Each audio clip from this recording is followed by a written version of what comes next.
All right, just want to cover this real quick because it's pretty hot. So let's just listen real quick and then I'll say what I want to say. And that was unbelievably inspiring. My amendment has nothing to do with whether or not colored people or black people or anybody can serve. Okay? It has nothing to do with color Mr. of your Speaker, skin, your, any of that stuff. What we want to preserve and maintain is the fact that our military does not become a social experiment. We want the best of the best. We want to have standards that guide who's in what unit, what they do. And I'm going to tell you guys right now, the Russians, the Chinese, the Iranians, the North Koreans, they are not doing this because they want the strongest military possible. I hope my colleagues on the other side can understand what we're doing. Thank you so much. Mr. Speaker, asking to be recognized to have the words colored For people. what purposes, gentlelady, seek recognition?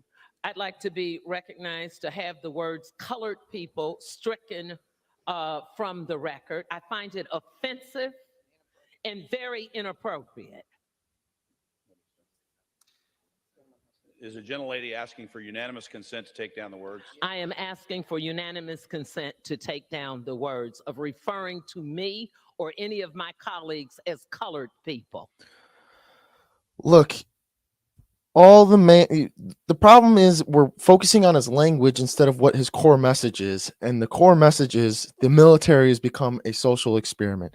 And the problem with that is now we were just talking about this on our podcast as well, is now we have a military who is first in line for anything the government wants to test, especially when it comes to let's say, for instance, vaccine. Hopefully, YouTube doesn't hate me for this, but we were the first ones to test out the vaccine. You have the most in shape people, the most mentally in shape people that are now forced to take a vaccine or they're kicked out of the military. All we want to do is make sure we are the strongest and the most capable.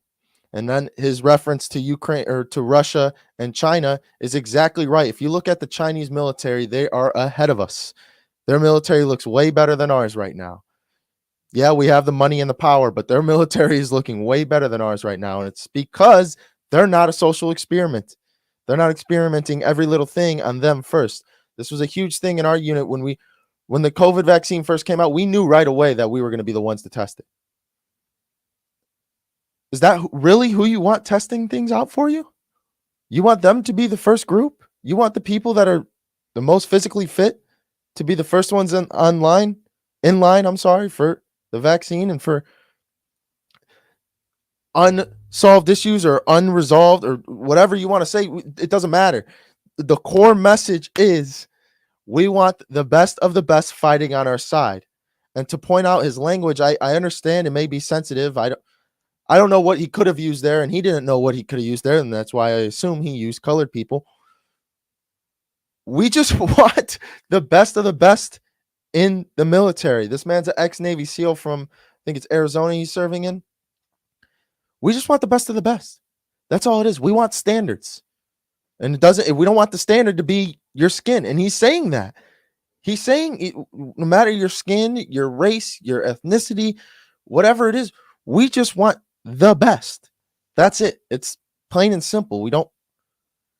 You're digging into the language and it's removing the message. So now we're just going back and forth about the language to be used instead of what the core message is. And sadly, this is what America has become.